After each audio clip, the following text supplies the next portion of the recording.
I'm so tired of micromanaging. How do I train, manage, and lead? I can't find time to be visionary. Head down in the weeds. Molly, what is a non-attorney salesperson?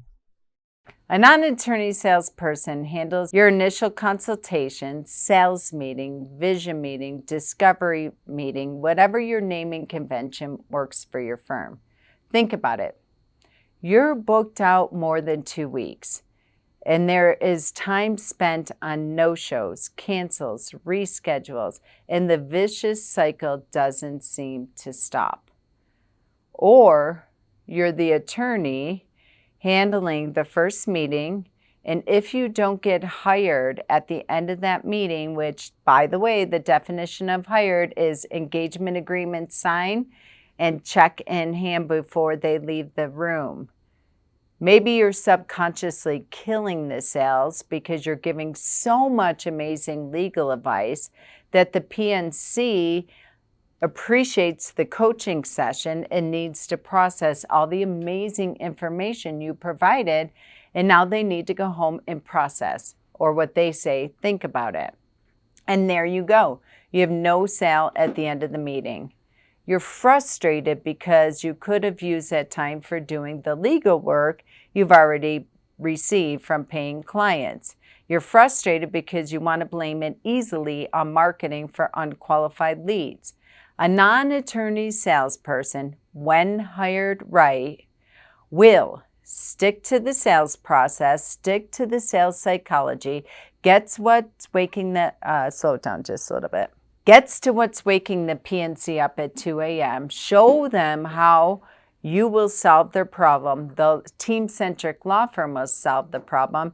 And when, not if, they engage, then you get to meet with you, the attorney, the brain surgeon, the wizard, the expert. Now, every single attorney meeting is making money.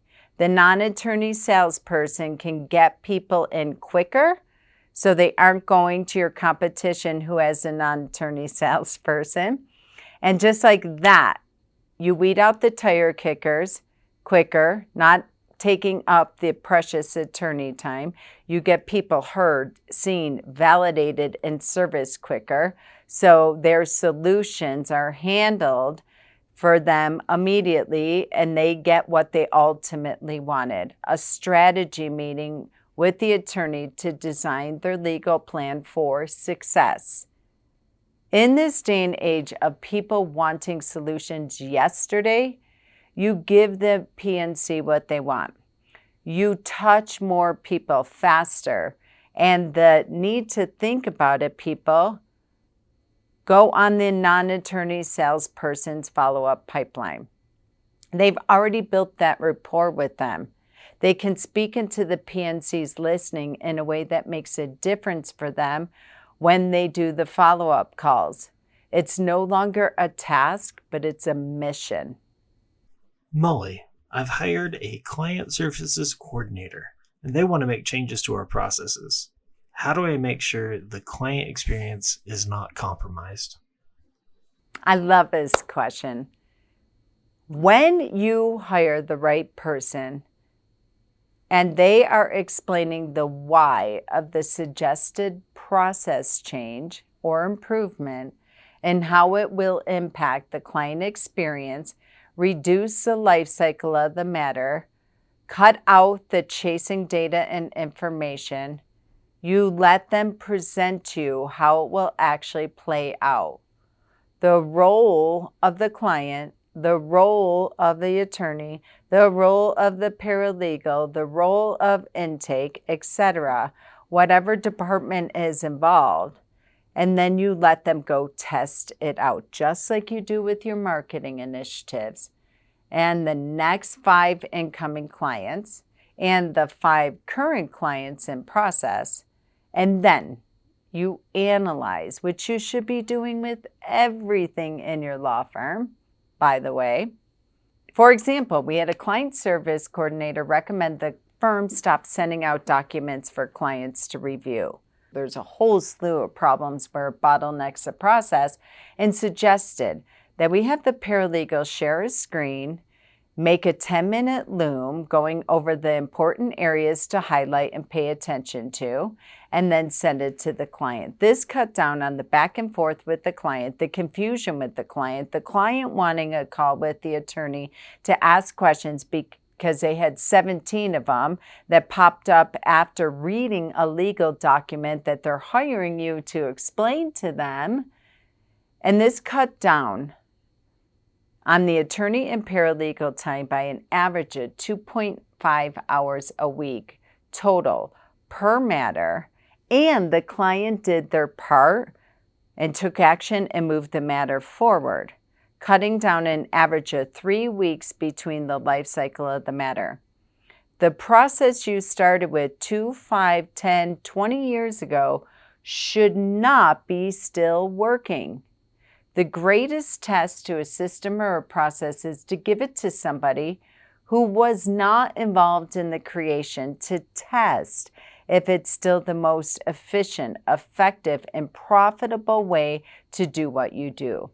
So yes, trust your team, welcome their ideation for process improvement, let them test it out, and then analyze and see what's working and not working, and then make a decision if this is cemented in our new standards. Molly, how do I track the ROI on all the socializing and networking activities that my marketing team does? The return on investment for community outreach and networking activities can be more challenging to track than direct sales efforts, than pay-per-click, than retail advertising, but it's still measurable and essential. Here's how and when you can expect to see an ROI. Number 1, you set clear goals and KPIs before expecting any ROI. It's important to establish what success looks like for your community outreach coordinator. These would include number of networking events a week and a month. Very different outcome than a relationship or power partner or referral management meeting or activity. Networking is brand awareness and typically a longer process. Your community outreach coordinator, marketing coordinator must have a small hit list with tracking and clear CTAs. And then we make the decision to kill or reduce or amplify what's working. They must know their numbers of qualified leads generated, speaking engagements, activities per event. This is one-to-many approach versus a one-on-one approach. You have to limit the number of networking because it should be lower than the one-on-one. They need to know the number of existing and number of new referral sources, one-on-one meetings per week. Referrals and new clients brought in. What the next activity was. Again, you have KPIs, metrics, and data and information. Partnerships or collaborations. How many were formed? What are the next action? Increase visibility of brand awareness in the community, event attendance or engagements from outreach activities, and always, always, always the next action. They need to understand the timeline for an ROI network is a long-term strategy that doesn't yield immediate results, and definitely not like relationship management, especially in the legal industry. It may take 3 to 6 months before you see a return. It takes time to build that relationship. However, consistent tracking of lead sources and engagements will help you see early signs of progress or early signs of disaster. You have to track tangible metrics. Start monitoring the number of new leads that come in from community outreach efforts, networking efforts, private presentation, relationship management, and they should be recording and tracking this.